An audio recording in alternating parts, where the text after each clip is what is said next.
They see here, hi guys. Excuse me.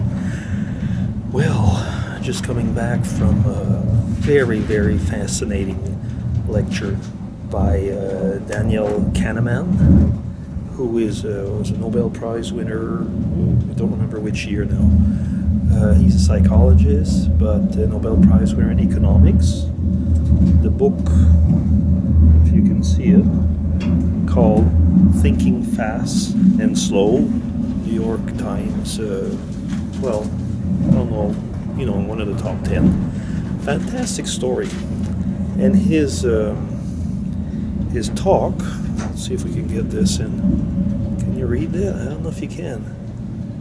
I left it like that. I think you can, actually.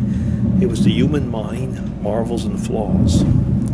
Now, I might put some pictures on at the end, but basically he was going on about that we have two systems of thought. We was calling system 1, system 2, which basically boils down to automatic, we could almost say, and where you have to work at it. It's like if I tell you 2 times 2 or 2 plus 2, you don't even have to think about the answer. If I say 17 times 24, well, you do have to think about it, and depending on how you are, you might not bother. Actually, the system 2 is where you have to think about it, and then usually you end up being lazy. So in other words, when you really have to get to it. Now, he brought up a whole bunch of examples. Basically, we're showing that we will tend to build up on our beliefs. If we believe something, then usually we will end up using what we would call system 1 to just basically prove our belief. There's a lot of little things like that. There was also, he was bringing a lot of stories about like how you would make different mistakes in logical questionings and so on, because you weren't shifting to this system 2. You were going the easy way out. So that was a bit the marvels and the flaws. One of the things actually that one could say is that if you were able to train your mind to be, using a very good system 1, so your reflexive thought, or so basically going on, some people call it instinct, but it isn't actually instinct. You would be able to get through things a lot faster. You'd actually be able to do real multitasking, because you wouldn't be using your thinking process the way you are. Your brain is thinking, but it's just like so instantaneously fast. Now, one of the things actually that came out of that, and that's probably why he won at the time the prize in economics, was if you take the people and you look at the way they look at the stock market, for example, a lot of things are working on guts.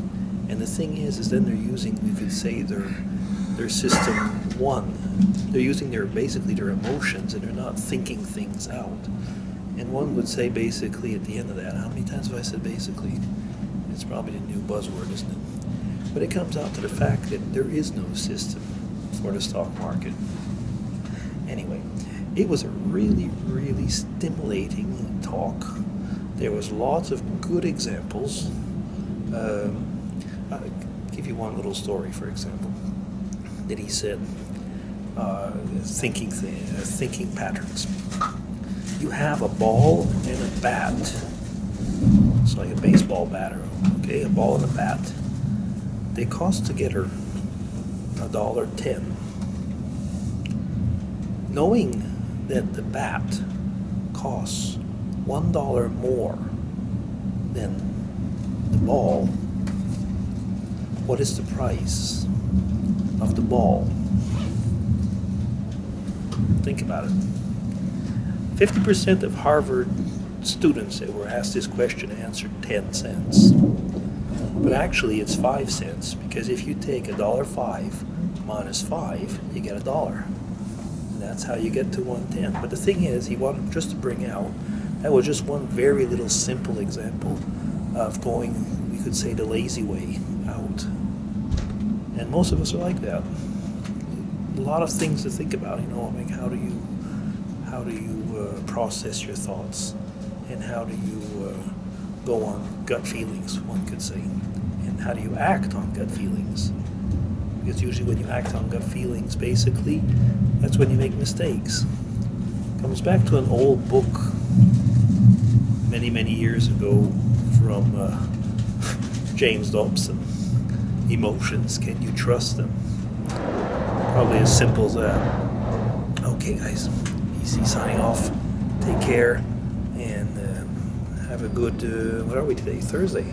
Have a good Thursday. Bye.